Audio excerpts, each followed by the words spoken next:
Is there any spirituality in the instruments that we use to explain ourselves in writing, to write down our goals, our dreams, all of our desires, our journey towards spirituality, and our communications with the divine, God? If that is one of the reasons why you write, that's fantastic. If not, this is actually a really in-depth discussion of pens versus writing instruments.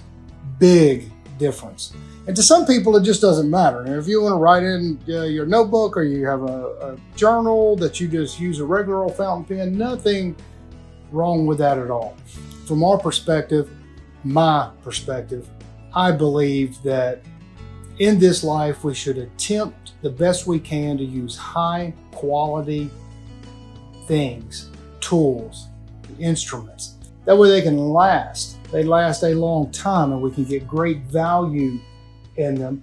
And they're of such high quality, they end up being less expensive over the long term. Same with the fountain pen or a nice roller ball pen. Now, I particularly enjoy fountain pens, and this one is a little feminine. It has a little pink emerald thing or whatever. I don't even, emerald's green. I don't even know what that is.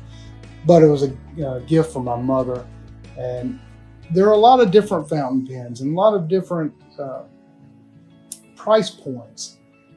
And if you want to know the best fountain pen, to me, there is nothing better than a Mont Blanc. And you can know a Mont Blanc by its white little thing. It's supposed to be an image of a snow-covered mountain, the white mountain, hence Mont Blanc. They make the very best writing instrument. They're phenomenal. They're all over the world, but they are pricey. And there are different price points in Mont Blancs too. And I have quite a few of them. I have a pretty large pen collection because I have found the importance of writing to express myself and to sit and think and to contemplate so I can write concisely, precisely, and articulate what I really feel and believe in order to know myself better, to know others better, and to be able to communicate with the divine. It's very important. Now, you don't have to use a writing instrument. You can use a regular pen. Just throughout the 35 years of me writing, you just end up collecting a bunch, and you discover that some of the cheaper pens work great, except they end up clogging a lot. They end up, the nibs wear out. And if you don't know what a nib is, the nib is the little piece of the writing instrument right at the end where it has a little slit in it, and it allows the ink to roll down so you can spread the ink on the paper as you write. I say spread it, it comes out just like a normal pen. But you take this off and you can twist this into your inkwell and suck it up. And so all you have to do is buy these bottles of ink, and they last a very long time, even if you write a lot. And it is a way you actually get connected to a material thing, which is kind of funny, but it's something that you are releasing your energy through your hand, through your mind, and as you're writing, and you're able to, you end up becoming connected with it. It becomes a part of, an extension of yourself. And as you practice writing, you'll notice that this particular Mont Blanc is super light, so it prevents the hand cramps, unless you're writing a whole lot. But it's fantastic. And you have all these different kinds, like this Mont Blanc. This is a JFK limited edition. Instead of having to take it off, this twist at the top to fill it back up. And there's a lot of other ones that are fantastic too, that are far less expensive and really high quality. Like this pen is called Piender. It is about a $150 pen.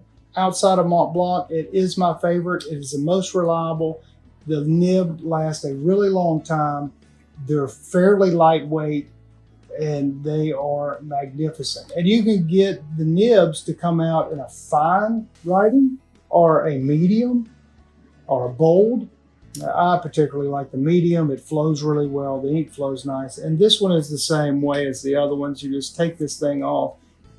When it gets empty, turn it down, lift it back up. It's pretty simple.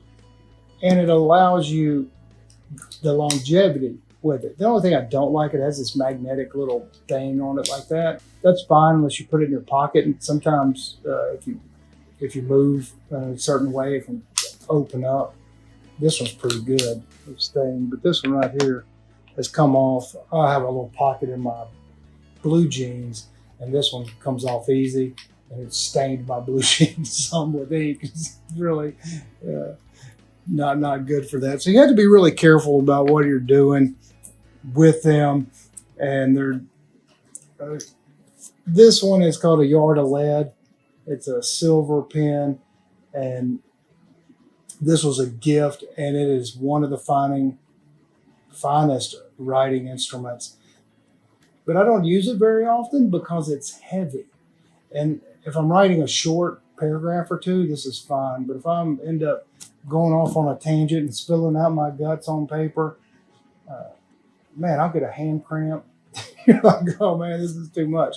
So whenever you're considering buying a pen versus a writing instrument, most regular fountain pens are really cheap rollerball pens. They're really light, and you have to write a lot before you get a hand cramp.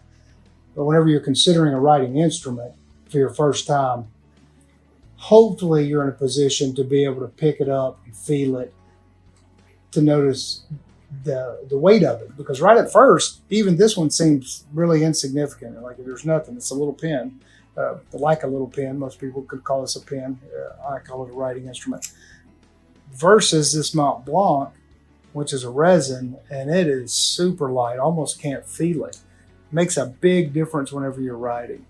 So if in your consideration of becoming intimate in the art of expressing yourself and the art of taking some moments to consider your thoughts and how you express yourself, the writing instrument is so grand, because the people that are closest to you, especially if you have children, to know as you age and as you pass away, what you use to contemplate with can be passed down to your children is a remarkable gift to give. And it is a wonderful experience to pass on the energy that flowed through your body, through your hands, onto this material writing instrument, to end up allowing someone else you love and care about so much to utilize it for themselves whenever you're finished with it. So I hope this was some value to you. Some less inexpensive pens I can mention quickly that are still very good are this is a Waterford. You've heard of Waterford Crystal.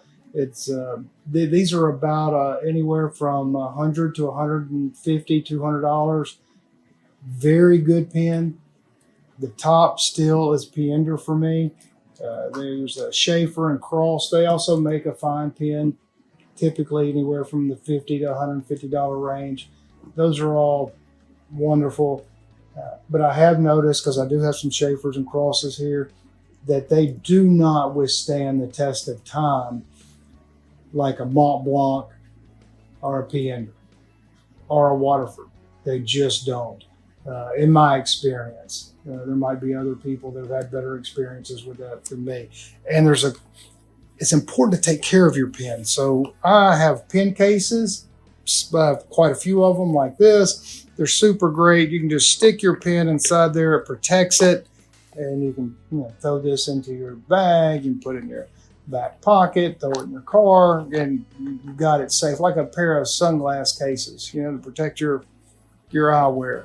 This is the same type thing. And if you end up becoming a practitioner of writing, which I highly recommend, it is a great way to know yourself so you can know how to better communicate with yourself, others, and to the divine. I use this a lot. I throw it in my bag. I can put a bunch of different pens in here because they all write differently. And as you grow in your writing, you'll notice that different moods you want to write with a different pen for some reason. I don't know why that happens, but it's pretty common among writers that utilize fountain pens, and that allows you to have more than one. I would also consider this one, for example, has a metal screw here, and this one is all metal on the inside.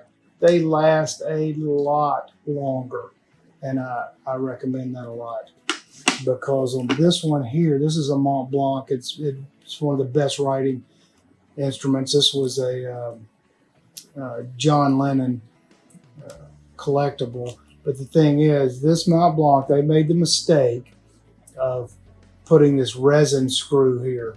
And now I have to send it back to them after about 15 years of use, or however long it's been, whenever they came out with this thing.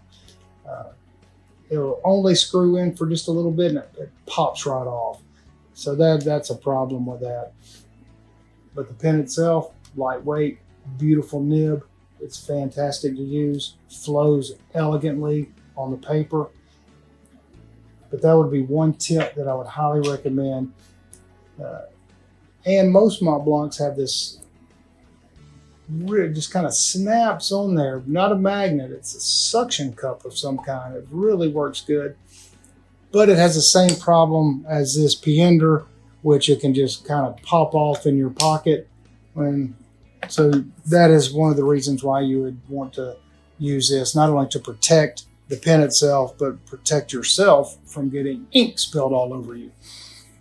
In your quest for self-knowledge and self-exploration, if you're in a financial spot where you can't afford fountain pens, a regular simple pen is fine. I'm not disparaging those. I am suggesting and giving some information about these pens because it is a great thing to become a user of high quality items the best we can, so we're not constantly having to reuse the plastics. Everything is disposable practically in our society. So instead of disposing of the things we utilize and are so attached to, if we use the highest quality, we can make it last a very long time and be able to pass that down, so we're not just constantly in need of manufacturing all the day-to-day things that we use. And so with that, I hope you got some value out of knowing pens. In order, from my estimation and my many decades of writing, Mont Blanc is the top of the list. Yard of Lead, it's a little too heavy though, and Piender. Piender is a great starter pen, and it's great if you've been writing forever or if you're just starting to utilize a journal. And if you are needing a journal, we have these custom made in India. You can have them with or without lines. I don't really know if you can see that, but it's I particularly like them without lines, but I write everything in these things. We're going to put those on our website soon. We sell them at cost. We don't make any money off of them. I just am doing my best to support this group in India that handcrafts them and hand makes the paper and all those things. And their paper is phenomenal. And you'll start to notice different journals with the quality of paper. Because over time, if you go to, let's just say Barnes & Noble or something, and buy a less expensive, or anywhere, but buy a less expensive journal, 10, 20, 30 years from now, that paper starts to yellow, it gets brittle, you can flip through it and easily gets damaged. So a fine journal, if you wanted to pass down your thoughts to your children, grandchildren, whomever, that you have good quality paper where it lasts a long time. So with that, I hope you enjoyed it. If you are in the local area, we are here every Sunday at 1:15, and we talk about a whole myriad of topics that allow us to get to know ourselves better, to why we feel certain things, why we believe certain things, to get to the heart of who we are in order to really understand and love people better and to communicate better so that we can ultimately pray and meditate and get in better tune with the universal energies, the infinite intelligence, the source of all things, God. That is the ultimate goal in what we practice and do here. And with that, you can see us and visit us, get to know us at themysticsoftexas.com, themysticsoftexas.com. Thanks for joining us.